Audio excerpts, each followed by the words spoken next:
আমার বাসার সবাই আমার হাতের এই চিকেন রোস্টটা অনেক বেশি পছন্দ করে, তাই যে যখন আবদার করে তখন আমি রাখার চেষ্টা করি। আসসালামু আলাইকুম, আশা করি সবাই ভালো আছেন। চিকেন রোস্ট রান্না করার জন্য শুকনো কিছু মশলা আমি ভেজে তারপরে বেটে নিব। এখানে এলাচ, লবঙ্গ, দারচিনি, জয়ফল, জয়ত্রী, শাহাজিরা, সাদা গোলমরিচ আর বড় এলাচটা নিতে মনে ছিল না, এটা পরে দিয়ে নিলাম। এখন এখানে দিয়েছি 2 রকম বাদাম, কিশমিশ আর পোস্ত দানা দিয়ে একসাথে ভিজিয়ে রাখবো। এখানে কাঠবাদাম আর পেস্তা বাদাম দিয়েছি। এখন ব্রেস্তা ভাজার জন্য এখানে আমি পেঁয়াজ দিয়েছি। এই অবস্থায় হাই ফ্লেমে ভাজতে হবে, না হলে কিন্তু নরম হয়ে যাবে। আর যখন এখানে হালকা লাল হয়ে যাবে তখন লো ফ্লেমে ভাজতে হবে, না হলে কিন্তু পুড়ে কালো হয়ে যাবে, সাথে সাথে তেতেও লাগবে। তো এগুলো হচ্ছে আমি বাদামের মধ্যে এই যে উঠিয়ে নিলাম। এখন ব্লেন্ড করে নিব। এই তেলেই কিন্তু আমি চিকেনগুলো ভেজে নিব। তো ভিডিওটা অনেক ফাস্ট করে দেখাচ্ছি, কারণ অনেক সময় হলে কি অনেকে দেখতে চায় না। তো এখানে আমি 2টা চিকেন নিয়েছি। এগুলো ছিল সোনালী মুরগি। তো এখানে আমি লবণ, আদা বাটা আর হচ্ছে শুকনো মরিচ বাটা একসাথে দিয়ে মেখে নিচ্ছি। আপনারা চাইলে ঝাল কম দিতে পারেন, যেহেতু আমরা রোস্টে একটু বেশি ঝাল খেতে পছন্দ করি, যার কারণে এখানে একটু বেশি ঝাল দেওয়া। মিষ্টি মিষ্টি রোস্ট আসলে আমাদের বাসায় কেউ পছন্দ করে না। তো এখন হচ্ছে এগুলো ভেজে নিতে হবে, 2 মিনিট করে ভেজে নিতে হবে। এপাশে 2 মিনিট আর ওপাশে 2 মিনিট বেশি যদি ভাজতে যান তাহলে কিন্তু ড্রাই হয়ে যাবে, খেতেটা ভালো লাগবে না, শক্ত হয়ে যাবে। তো আমি চেপে চেপে একদম মিডিয়াম আঁচে হচ্ছে ভেজে নিচ্ছিলাম। আর যেগুলো ছিল সেগুলো এখন ভেজে নিব। চিকেন রোস্ট আমি যেভাবে রান্না করি এভাবে রান্না করলে আমাদের বাসার সবাই খেতে পছন্দ করে। মিষ্টি মিষ্টি হলে না কেউ খেতে চায় না। তো এভাবে রান্না করলে শুধু পোলাও না, যে কোনো কিছুর সাথেই অনেক মজা লাগে। এটা আপনারা নান, রুটি বা রুটি পরোটা যে কোনো কিছুর সাথেই খাইতে পারবেন। তো যাই হোক, কথা বলতে বলতে কিন্তু আমার চিকেনগুলো ভাজা হয়ে গেছে। এই তেলে আমি রান্না করব। এখানে পেঁয়াজ বাটা দিয়ে নিলাম। পেঁয়াজ বাটা দিয়ে কিন্তু একটু বেশি ভাজতে হবে, কাঁচা ফ্লেভারটা যাওয়া পর্যন্ত। সাথে সাথে আমি শুকনো মরিচ বাটাও দিয়ে নিলাম।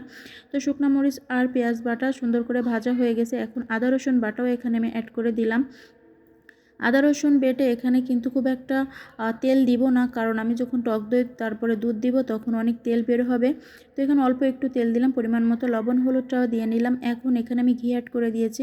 আপনারা চাইলে রান্নার শেষেও ঘি দিতে পারেন। আপনাদের ভাইয়া ঘির ফ্লেভার একদম নিতে পারে না, যার কারণে আমার এই সময়টাই দেয়া। ও হচ্ছে দুধের কোনো কিছু পছন্দ করে না। এখন আমি টক দই ফেটিয়ে রাখছিলাম, সেই টক দইটাও দিয়ে দিলাম। এখন কষিয়ে নিচ্ছি। রান্নাটা করতে অনেক সময় লাগছিল, প্রায় 45 মিনিটের মতো, কিন্তু আপনাদের সাথে শেয়ার করছি মাত্র 3-4 মিনিট, কারণ অত সময় ধরে কেউ দেখবে না। আর এখন হচ্ছে ওই যে মশলাটা আমি বেটে রাখছিলাম, বাদাম, কিশমিশ, পোস্তদানা, তারপরে হচ্ছে পেঁয়াজের বেরেস্তা, সেগুলো অ্যাড করে দিলাম। এখন দিলাম হচ্ছে 3-4টা কাঁচামরিচ, হালকা একটু ফাটিয়ে দিয়েছি মুখটা। কাঁচামরিচের ফ্লেভারটা কিন্তু অনেক সুন্দর। আর ফার্স্টে যে গরম মশলাটা আমি হচ্ছে ব্লেন্ড করে রাখছিলাম কাঠখোলায় ভেজে, ওইটাও দিয়ে দিলাম।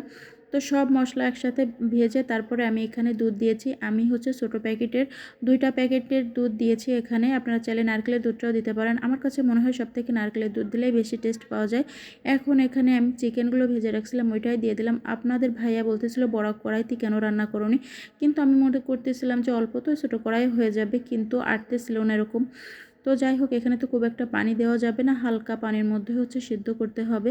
কিন্তু এখানে যেহেতু গ্রেভি হয়ে গেছে, এখানে কিন্তু ঘন ঘনই হচ্ছে ঢাকা দিয়ে দিয়ে আপনাকে নেড়ে দিতে হবে, না হলে কিন্তু লেগে যাবে। আর লেগে গেলেই একটা পোড়া গন্ধ আসবে, তখন কিন্তু আপনি যে ঘি দিয়েছেন, অনেক কিছু দেওয়া হয় এর মধ্যে, সেই মানে ফ্লেভারটা কিন্তু আর পাওয়া যায় না। যে কোনো জিনিস রান্নার ক্ষেত্রে পড়ে গেলে কিন্তু ওই ফ্লেভারটা আর কখনোই আসে না।